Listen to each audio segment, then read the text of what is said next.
a single car team. Brad Keselowski won this race. 500.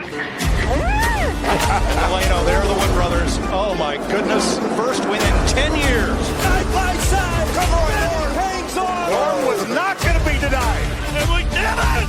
Yeah!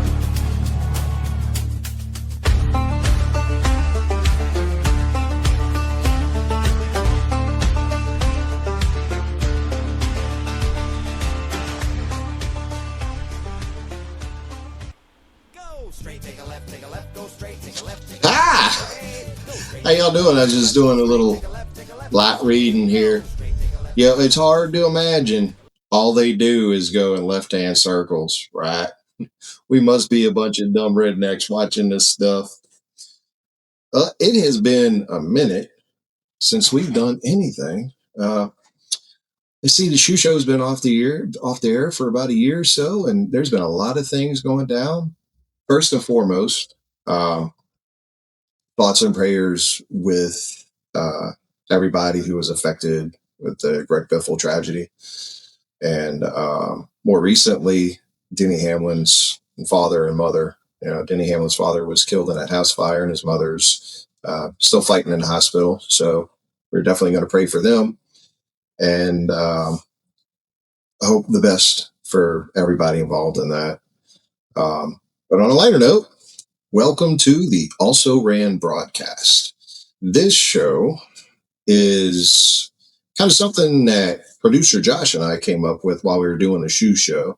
We were doing a shoe show, and we kind of had some constraints. We felt like we needed to stick with Corey LaJoie and things going on with Corey LaJoie in his world. And Josh started the shoe show and grew it to the spectacular show that it was. But sadly, as the show progressed, Corey LaJoie also was growing his Stack and Penny show. So there was really less of a need for the shoe show, except for catering to the fans over at Team Super Shoe, the Facebook page. And, last year, obviously, with Corey LaJoie running a limited part-time schedule, there wasn't really much happening. And once Josh and I had a chance to meet each other and befriend one another, and he saw this huge wealth of useless NASCAR knowledge that I had, and the drive and desire to kind of point out some of the, not necessarily underdogs, but the also rans of the NASCAR world. Ergo, we are the Also Ran broadcast. What is an also ran? It's an excellent question. An also ran is different than an underdog. An underdog is somebody who usually runs at the back. They may have a moment or two of glory, but an also ran is somebody, maybe they run at the front all the time. Maybe they never get that win. An also ran is somebody who's participated in the race as well. So we're going to concentrate on those type of racers, and we're going to concentrate on other people in and around the industry. We're going to have some guests on, talk with them about their endeavors in the sport, how they got to where they are in the sport. I've done a lot of talking with people in the off season, and I'm really excited about what we have. Really excited to present it to y'all. Hopefully you all will have an opportunity to meet some people that you didn't even know existed, and you will be just as amazed by their stories as I was. Hey, I'm stealing y'all away from other Derek for a second so I can tell y'all about our brilliant sponsor, Gray Before Shave.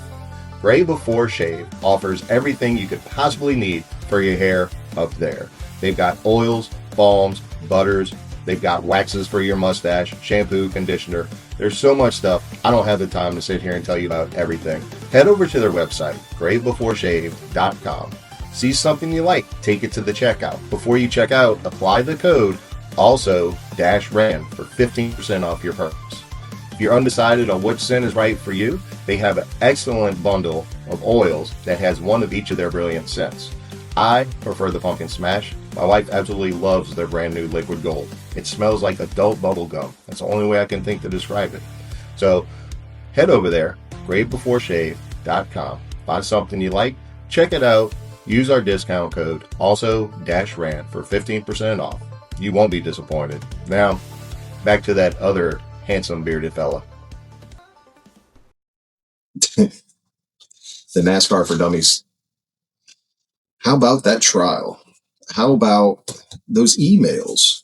We're not going to get too political here because one of the other things that producer Josh and I talked about, that's my nickname for Josh, because he's watching right now. He's pressing buttons. He's doing, there he is. There I am. He's doing other things behind the scenes because he said, you know what? I got a face for radio. People don't want to see me. So he's going to be doing all the behind the scenes stuff, and then y'all are going to have to deal with me. But more importantly than anything else going on in the world, something that is not talked about enough, and when it is, it makes a lot of us feel a lot better, and that is the Word, and that is our Lord and all the miraculous, wonderful things that He does for us in and around the sport. And when a driver like Michael McDowell wins a race, or Chase Briscoe wins a race, or Eric Almirola, when you see Coach Joe Gibbs with his trailer outside the track, with his game plan for life, giving out copies of the New Testament, it makes you feel really good. It makes you feel like there's all the bad news going around, all the trials and tribulations, and that's what you're seeing these days. It's nice to know that there is a plan, and we're not responsible for it. So it's kind of funny how the show, we were discussing doing the show, and I told Josh I would like it to be faith-based. I don't want to shy away from it. There's a lot of podcasts out there. There's a lot of NASCAR podcasts out there, and a lot of them regurgitate the same old. You see the same NASCAR news on multiple different pods, and some of them are entertaining and some of them not. But we wanted to do a little something different. So we hope you like what we have to present to y'all. And we have our first guest coming on. I'm not going to say who it is. Y'all will see in time. And there's a lot of legwork getting some of these guests to come on the show, but super, super stoked. Hopefully we'll have some stories that y'all haven't heard. But it's kind of funny. In meeting people, let me say this. In my Corey LaJoie fandom, right? Corey LaJoie was not somebody I thought I was going to be a fan of, but becoming a Corey LaJoie fan and coming together with other Corey LaJoie fans, it's the most true racing family as far as the fans go that I've seen. And part of that journey is, our walk with Christ, our walk with Jesus. And the more you surround yourself with people that have it in their mind that they want to live as Christ-like a life as possible, you feel better about yourself. You feel like you're doing something right for change, even if you're not accomplishing much. But what blew me away, and I'm very young in my walk, but what blew me away is this book and the stories in it. And what surprised me is racing references, right? And I found this out. Corey LaJoie came out and shared a story with us, and I was touched by it, and I wanted him to know how special that was for me that he had shared that. So I sent him a shirt. Didn't think much about the shirt. I just thought it had a race car on it, and it was a nice shirt. Then he talked about it on the show, and then once he actually opened the Bible and was reading from the Bible, what the shirt was referencing, it just kind of took me back. And I hope that that doesn't turn you all away from the show. I hope it makes you want to stay in tune to the show and in tune to what we're doing. But in the meantime, in the past year, I've not been that busy. There's been some changes in my life, but producer Josh, on the other hand, he has had his hands a little bit full, and I'm going to toss it over his way, so that way he can kind of tell you what he's been up to in the meantime. Yeah. Well, I appreciate it, Derek. Yeah, like you were saying before, the way the shoe show kind of fell was, it's ironic, unfortunately ironic that we ended it at the end of 2 seasons ago, when he was in the 51 ride, and we, at that point, had no inclination that there was going to be anything different, that he was going to run a full-time season in the 51 Rick Ware car. And then, obviously, the bad news came out that early in, right before Daytona, that he was going to be driving the 01 car. Oh, okay, that's kind of cool. Okay, well, he's going to be part-time. And who knows, we're recording this a couple weeks early. Maybe there's news that we don't know right now, but for right now, we don't know what lies ahead for Corey. So definitely a bummer, and it obviously looked like we were on the in, but we were not. We had no idea, and we ultimately made the decision not to do the shoe show because honestly, me, Derek, and Mike were having a tough time all getting together and having content, and we didn't want to just put out lackluster stuff that people wouldn't enjoy or get anything out of. And on top of that, I had quite a lot going on in my life, of where I guess I'll dive deep into my my life, where I had a drinking problem, and ultimately I needed to quit. And the day we're recording this right now is on the 2nd. I know it's coming out a couple weeks later, but the 5th will be a year sober. So I am sober for a year, and on top of that, one of the big reasons why I wanted to get sober is because for years the doctors told me and my wife that, more than likely I was the reason why we weren't getting pregnant. We had been trying for 3 to 4 years, and we couldn't get pregnant, and it was because of my alcohol and stress, and I can't do much about my stress. I am a police officer in Florida, and this is just a passion project of mine, but I can do something about the alcohol. I knocked it out, and I'm glad to be able to say that I am sober now and doing really well. I'm actually a coffee snob, so I have all the fancy coffee stuff at home now. So lost some weight, and because of the sobriety, have our baby boy. He is brand spanking new, born December 13th. So I'm not used to this. I'm much older. We have a 10-year-old daughter, and I'm much older now, so I'm not used to the late nights and less sleep. But it is what it is. But with that being said, the whole thing started here from, and this is Derek's show. This truly is. I told Derek when if we were to continue to do a show, I don't want to be the host anymore.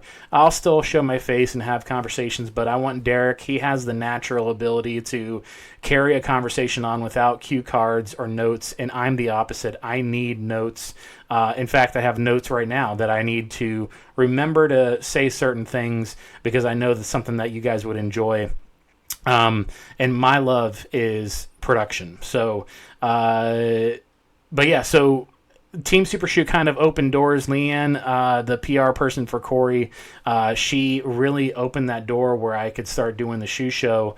And I do have a history and a background with graphic design and video editing, so it kind of worked. God honestly just worked in his ways, because I can sit here and think to myself that this is it's just a bunch of coincidences, but ultimately it's not. It's these little things that happen throughout your life that if the door opens, step and go through it. And because of that, and because of the open doors that I got through Team Super Shoe and the shoe show, I was able to meet a bunch of you guys out on the road. That was out at Atlanta. Made a lot of good friends, including Derek here, as well as our Mike Bostic, our buddy from the shoe show. And I was even invited out to play soccer on the Kickball Classic a couple of years ago, and played on one of the teams. We didn't do too hot, but I did get to play against Corey and caught his ball when he kicked it out to the outfield. So my shining moment out there. And the thing that meant the most to me is that all this stuff that I've gotten to do and getting to do the shoe show and get to interview all the heroes and these, like, I just love racing. I love being able to have these conversations, and that's why we're going to continue pushing forward with this, is just because it's just our passion, Derek and I. But what hit me the most was being invited to Atlanta and hanging out with Corey and the team behind the garage doors, garage walls, and being able to bring my mom. She's somebody that introduced me to racing at a young age and, paid for me for many, many years. So it felt good to give her this memory. She told me that she doesn't know if she could ever go to a race after that race. And that was not last season, the season before. So in Atlanta, and it just meant a lot to be able to share that with her. So with all this being said, this has kind of opened up a door where I now have I forgot to show it to you, but here's my lovely wife and my baby boy, and it's pretty cool. So with all that being said of the Team Super Shoe stuff and the shoe show, it all kind of led to, our buddy Derek here. He brought on a guest, Andy Jankowiak. And Andy J is the guy that had that famous quote in ARCA that I'm not lifting until I see God or the checkered flag. He's the guy that's like a pizza delivery guy on his off time. And like, he is definitely a very unique guy. Well, he was on the shoe show and he invited me out in Daytona this last year, February, and he told me, hey, we are looking for a media guy, and you were the only person that I suggested. And, I'm still full-time with law enforcement, and I'm just like, okay, I didn't know what to take of it, and honored, and it's crazy to see where everything went, because I ended the shoe show thinking, this is it. I'm satisfied. I had all these cool opportunities, and I'm good. This is not my life goal as much as I love racing. I love racing more than anything, but it's not my career. This is not my life goal. This is just a passion project of mine. And I kind of just told God, like, thank you. I'm good. I'm done. It's good. And so it's cool to see that he said, no, you're not. Here's this opportunity. Since then, this is our first race together. I went to, I believe, 5 races this past season with the ARCA team of KLAS Motorsports. Where did I go? I went to Kansas twice. I went to Michigan. I went to Charlotte, and I went to Watkins Glen.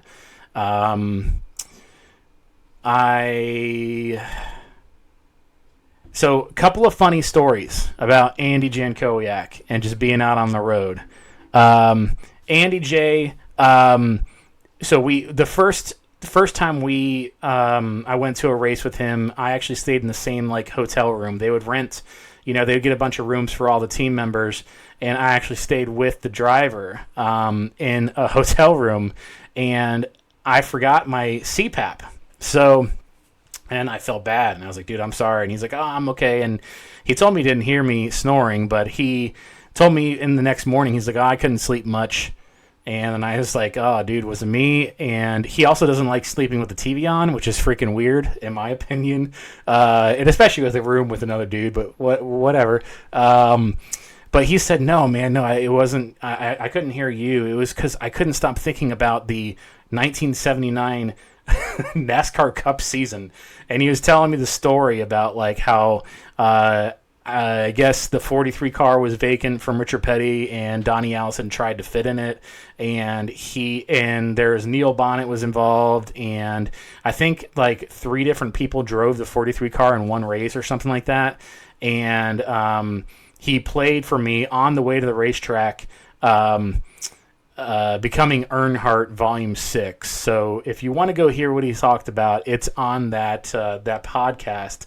But it was quite funny. He was sitting there giggling about it, and he's just such a unique character.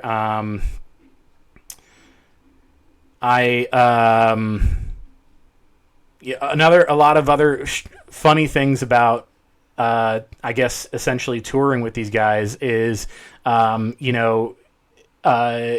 breakfast, Andy, first off, he's really out of the box. He calls himself the king of the weird people.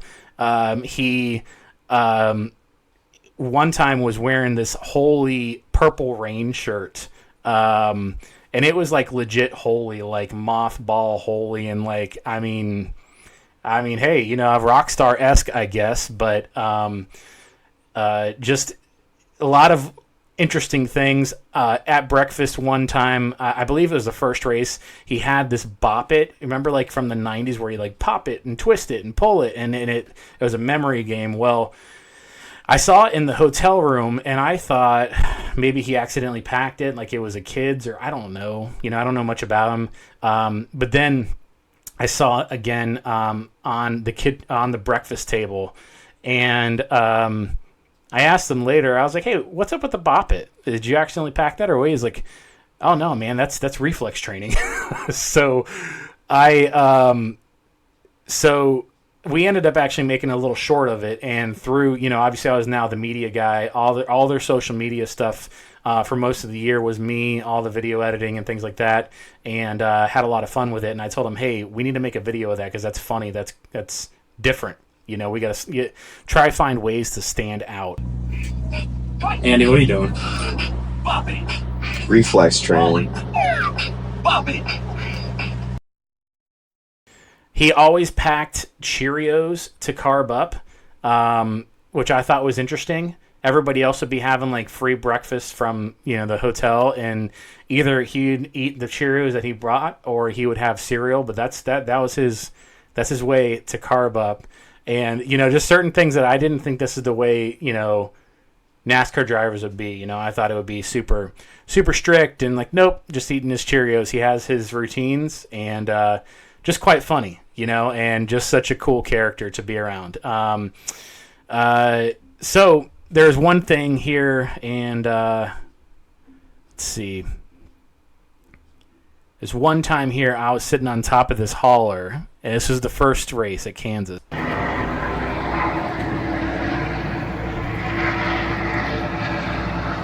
So I was sitting on top of the hauler and just, I was getting shots and doing whatever I could. But that moment, and also another moment on pit road at Watkins Glen, where they said, "Gentlemen, you start your engines," and I was just standing there watching him start the engine, like right at the window and recording, and like I can literally feel on my shoes and my pants the exhaust blowing. I mean, it was amazing, and like I teared up. It was just like, I cannot believe that God had blessed me enough to be able to have this opportunity. So, now kind of shuffling through some pictures here. In Charlotte, I got to hang out with Roy Gangdal. He is an engineer for Spire Motorsports. And, I've still kind of stayed in contact with Spire as much as it's, sucks what happened to Corey. Ultimately, there's still a lot of good people there that I want to see succeed. We ended up running into Corey here at Michigan, and that's Andy there on the left. So just really cool to blend these two lives. So in the second Kansas race, which was the last race of the year for KLAS Motorsports, they ran about 10 races or so. But the last race of the year, I was on the phone with my buddy Mike Bostic, who y'all probably know from the shoe show, and I kind of said, if this is it, this is it. I'm blessed. I'm happy. I'm content. I never thought I'd have any of these opportunities. And, he told me something that kind of stuck with me, that, listen, man, we, he's saying we because of how much, he's been involved in as well, is that we keep saying that this is as good as it's going to get. We're going to have an interview with Ryan Sparks, or we're going to have an interview with Corey LaJoie, or we're going to have an interview with Bono Mannion, whoever, right? Kevin Bonomanian, like all these people that are somebody important in our lives that we have watched or that we idolize or that we just, love, right?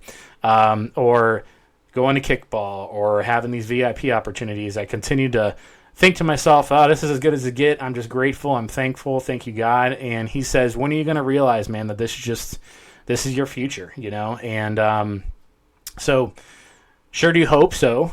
Sure do hope everything works out. I have a amazing opportunity with KLAS Motorsports, and it's exactly where I want to be.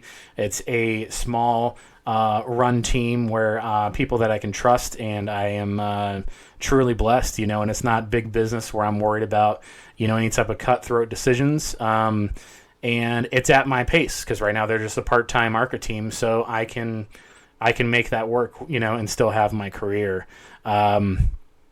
So now at this point, I'm about to go to Daytona's tests. By the time this comes out, it'll be after the test ran. But next weekend, I'm going to Daytona and doing some media and going to check out the test. So bring back my buddy Derek here.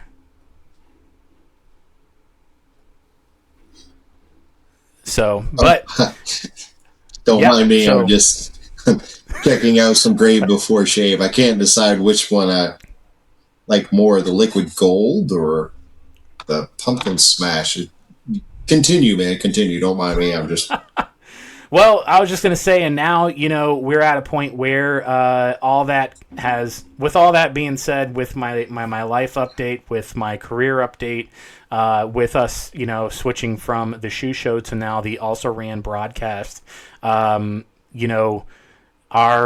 Derek said earlier, our goal is to ultimately highlight the little guys, the back markers, the underdogs of motorsports, and maybe some stories that you haven't heard before because, Fox only wants to focus on the head guys that sell the most merch.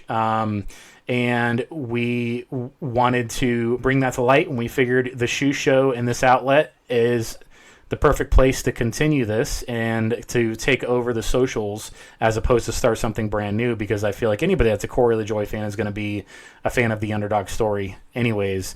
And then on top of all that, above all things, we want to do everything here in God's name and to honor God and to hopefully just give you guys an hour of escape from, the stressful world that we live in.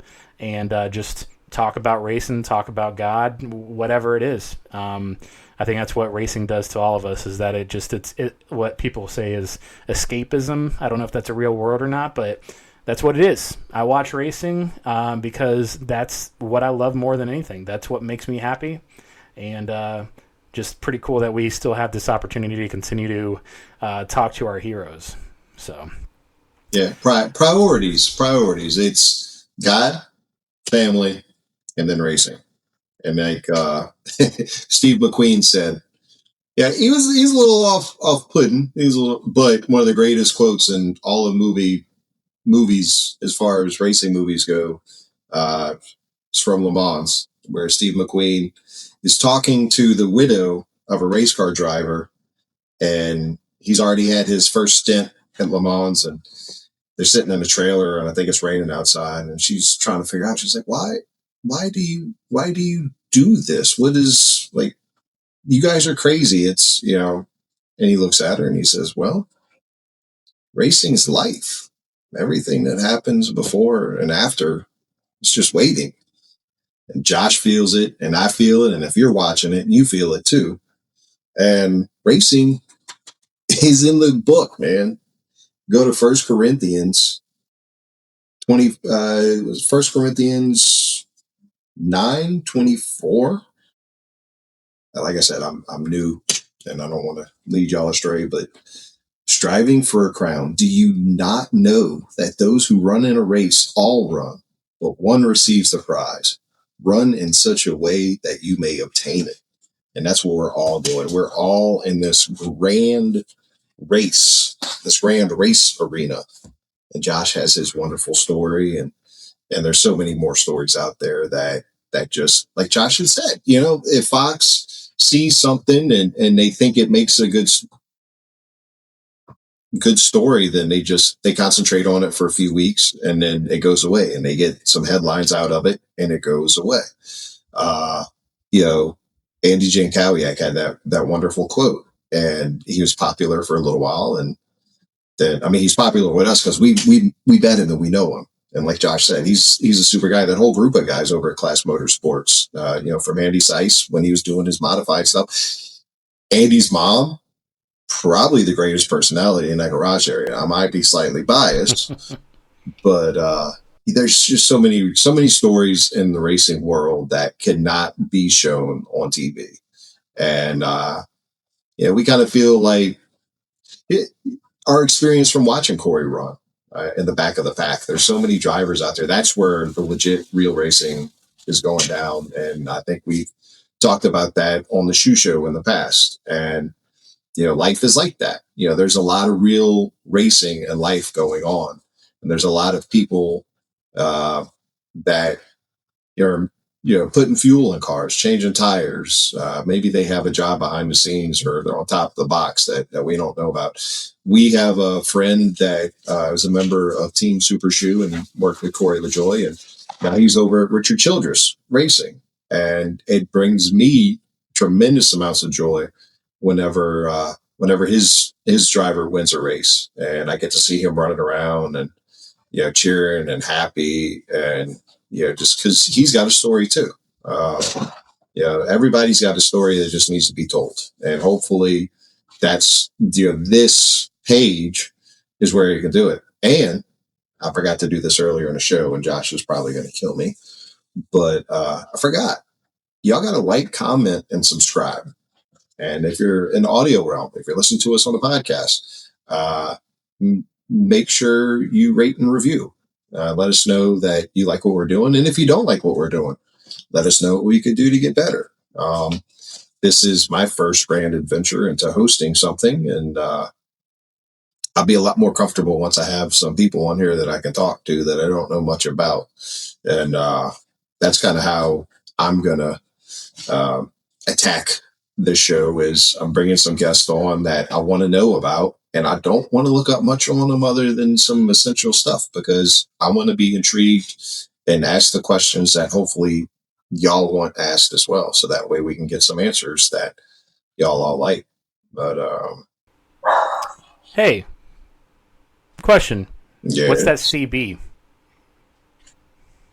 on your t-shirt? Oh, CB. Well, Josh, my friend, I don't know if you remember or not, but last year, before I went to the Talladega October race, we were having a discussion. And, we were talking about, what happens if Corey's not full-time again. It's nice to pull for Corey, but, the handful of drivers you like, you got to have a favorite. And I told my buddy Josh here, I said, you know what? I'm going to go to Talladega, and I got my eye on a few people, but there's one guy that I've really been watching, and I like his story. I love his passion, and I love the fact that he is a God-fearing racing driver. And that's Chase Briscoe. And I said, you know what? If Chase Briscoe wins Talladega, I think he's going to be my new favorite driver. And it was in God's plans, man. We're sitting there watching the race, and none other than Chase Briscoe comes through the tire smoke with the checkered flag. And it was meant to be. So this is my new driver for 2026, Chase Briscoe. Now, I don't want anybody to think I'm a bandwagon fan. I don't want anybody to think I'm just jumping along because he's won some races. I don't know if you could tell by the diecast behind me over there, but I'm a Brad Keselowski fan. And Brad Keselowski had his own truck team back in the day, and a lot of really good, talented racers came through those truck team. This guy, Ryan Blaney, I think y'all have heard of him. He picked a championship, had a couple opportunities at some more. Tyler Reddick, that's a name y'all might be familiar with. Austin Cindric, and my boy here, Chase Briscoe. Chase Briscoe is one of those guys where he gets these wins when he absolutely positively needs to. Brad Keselowski was closing the doors on Brad Keselowski Racing, and at the last race at Homestead, the last race for Brad Keselowski Racing, Chase Briscoe wins the race. Tony Stewart, Stuart Haas, they were shutting their doors. They hadn't had a lot of success. A lot of people were down and out. They were going to be losing their jobs. And then Chase Briscoe wins a race to bring them to the playoffs, to give them a little last moment to shine. He was having one of the roughest weeks of his life when him and his wife were expecting, and then she lost the baby. And he goes out to Darlington and he wins a race racing against Kyle Busch. It's not like he just happened to win a race racing against some schmuck that happened to be up there racing against him. I mean, like him or not, Kyle Busch is one of the greatest racers in the past decade. He's got championships to prove it, and he's got numbers to prove it. And Chase Briscoe went out there that day, and he beat Kyle Busch to the start-finish line. So when somebody can win races like that, and they openly acknowledge, our Lord and Savior in victory lane and put him first before the sponsors, and how can I not acknowledge, Fast Pro Shops, Johnny Morris? I mean, he's been sponsoring teams for years, sponsoring multiple cars. So, and not just that, Coach Joe Gibbs, his game plan for life. He's got this trailer at all the races. He gives away copies of the New Testament, and he's out there. I'm sure you've seen him every time Denny Hamlin wins a race. But I think we all feel differently about Denny now a little bit. If you have a heart, then you feel differently. If you saw Denny lose a championship at the last race of the year last year and you didn't feel something for him, then you're not human. So, Coach Joe Gibbs, he prays with his team after his drivers win races. So 2026 for Josh, for myself, with this show, I think 2026 is looking up. A lot to look forward to. Yeah, man. Yeah, I'm excited. I'm excited for us to finally meet for once. We've been doing the shoe show and for years, and we've never actually given each other a hug yet. So I'm looking forward to that. I will, however, be donning my Carson Hocevar. I know a lot of people might be mad at me about that, but I will be donning my Carson Hocevar and Daniel Suarez. I'm looking forward to him being in the 7 car. He has such a humble story, humble beginnings, and how he got here. And Carson is just a badass race car driver.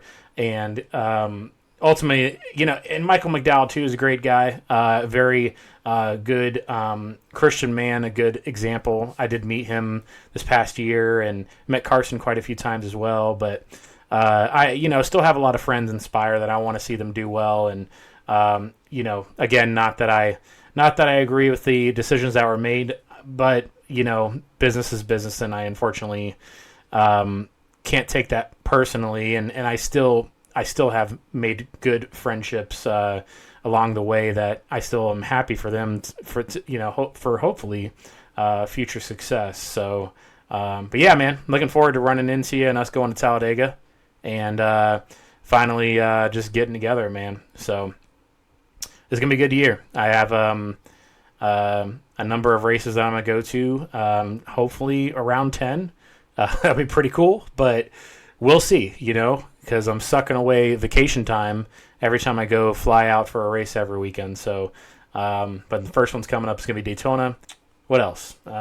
Kansas, Michigan, Watkins Glen, Talladega, Bristol, Chicagoland. That'll be cool.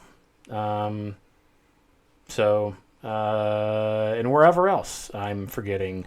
So looking forward to this year, and I'm looking forward to the Also Ran broadcast, man. This is going to be fun. It will be an adventure for sure. Hopefully I don't disappoint y'all. Hopefully y'all are happy with the guests that we have on. And like I said earlier, you can like, comment, and subscribe to this. Commenting is important. Commenting gives us ideas for future episodes, something that y'all like to see. Maybe we're not thinking about it. Like, my head is just a whirlwind of what can we do to be different, but meaningful to the audience, to y'all. That's kind of why we're doing this. We like talking racing. We like talking with people that are in the racing community, because it just opens your eyes to all these things that are going on at all times that you never see. So, be it pit road, the garage area, the garage area 20 years ago. We may have some guests on from back in the day. Super, super stoked. But I would be remiss if I just let this go without, like, we discussed this briefly. And so y'all need to understand something here. Joshua and I, we talk a good bit. And when he's sitting in a squad car eating his donuts, outside of a nursing home or wherever he may be, occasionally outside of an IndyCar race, they don't even have fenders. What are they doing? They got wings. Like they think they're planes. Really? But so I'll entertain him every now and then with what I would call, solving the world's issues 1 mile at a time. So for this brief segment, and it may be a reoccurring thing, I don't know, we're still feeling things out.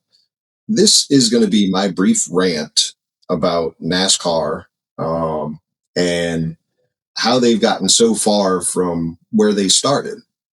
And this rant is going to be called Solving the World's Issues 1 Lap at a Time. And I am your host for this grand adventure, Derek Nelson. So buckle up. We're going to go for a ride, because I want to tell y'all about how NASCAR got started. I'm sure y'all know moonshine and illegal this and illegal that. And this is true. There's a bunch of good old boys, rednecks, racing in farms where people grew corn crops. And then when they weren't growing corn crops, they were making moonshine. Then prohibition came along. And people needed the moonshine because they weren't able to get the legal stuff. So these guys got their cars and they started delivering moonshine. And then the police showed up, the revenuers, and they're like, you can't be doing that. Bad guys, we're going to come after you. They're like, you got to catch us first. So that's where it starts, with a bunch of good old boy rednecks. A bunch of Richard Childress type individuals with good old country boy instincts. And after a few years of this, Bill France comes along and he sees it and he likes it and he wants to be part of it. And he sees many opportunities to partake in it, racing, running some of the events, gathering the purse together for the drivers and whatnot. So back then you had these guys, these rednecks, that were heavily involved in the sport. And some of them raced until they couldn't race anymore because they would have bad crashes and they would become handicapped. And so they had to step away from the race car. Well, at least back then, NASCAR would do something. Bill France would take these guys, like Tim Flock, for example, and he would put him in charge of some aspect of the sport. Tim Flock was integral in getting a racetrack in Talladega. Other names you may be familiar with, if you've ever seen Cannonball Run, or at least familiar with the Cannonball race, there was a real gentleman that did cross-country dashes. We'll call it that, for lack of a better term. Cannonball Baker. He was integral behind the scenes of NASCAR back in the days. And then NASCAR started to do something weird, where a lot of these corporations these days have done it. They stepped away from hiring people that knew something about something within the sport, hiring people that knew what the sport needed, knew what the fans wanted, and would give it to them. And you fast forward a few years, and then next thing you know, you've got this whole fiasco in court where, NASCAR is being sued because they're running a monopoly. And the most mind-boggling thing to come out of it was the emails against Richard Childress, who, if I'm not mistaken, I think he was team owner for some driver in the 80s and 90s, might have won a championship or two or seven. The team owner for Dale Earnhardt. the Lord only knows how much money NASCAR made from Dale Earnhardt, and what he did for the sport. And for NASCAR to be so out of touch, I didn't point it out earlier. Earlier in the show, I had my Richard Childress hat on. I've been wearing that hat all off season long. Got a little redneck pin in it. I've been calling it my protest hat. My wife hates it because it's a dad hat, but yeah, in my own little way, that's my way of protesting the sanctioning body, not the sport. I love the sport. We love the sport. If you're watching this, you love the sport. But something's got to be done to make it to where it's not about the money. Obviously, you need money to run the sport, but something needs to be done to where the average fan doesn't have to be subscribed to 30 different things in order to catch practice or qualify or a race. Something needs to be done to get to racetracks where you're not going to have casual fans for a handful of years that dictate the growth of the sport. Fontana. Where did Fontana go? It ain't there no more, man. It ain't there no more for a reason. Look at now I take this one personally myself. The fiasco at the Coliseum. It was great the first year, but I take it personally because my wife went out of her way to get me tickets to my first Daytona Speed Weeks. And instead of Speed Weeks, I got a Speed Week, and I still had a wonderful time. It's a fantastic time. If you've never made it out to Daytona for Speed Week, I highly, highly recommend it. It is a must-do at least once in your life type of thing to experience it. But NASCAR's got to pull their heads out of their derriere. And, a lot can happen by the time y'all see this. We are past the new year, getting ready to head into the 2026 season. So, everybody's going to be coming off of their New Year break and their Christmas break, and schedules are going to start getting made, and people are going to get real serious about what's going to happen in 2026. So hopefully whatever happens, it benefits the fans. I haven't even talked about the playoff situation. We all saw that fiasco last year, but who knows? But that is my little rant. Producer Joshua may have his hands full with the edit on that, but I felt like I had to get that out. I felt like y'all had to experience the inner workings of my mind. I should have prepared y'all a little better. My bad. I'm sorry. Yeah. I will edit the hell out of that, so. But good deal, man. So I guess remind people to like, comment, subscribe in the audio realm. We're going to rate and review. And then that's it. Hopefully y'all have enjoyed this. I doubt you've learned anything because I'm a numbskull and I don't know if I've thrown anything out there worth taking home to mama and them. But is this about the time where we pass it off to Mr. LaJoie, or? Think so. Okay, all right. Well, until the next time, keep your wheels on the ground and your eyes on the crown. Corey, take us home. Let me read Hebrews 12:1 real quick. Therefore, since we're surrounded by such a great cloud of witnesses, let us throw up everything that hinders and the sin so easily entangles. Let us run with perseverance the race marked out for us. Let's freaking go.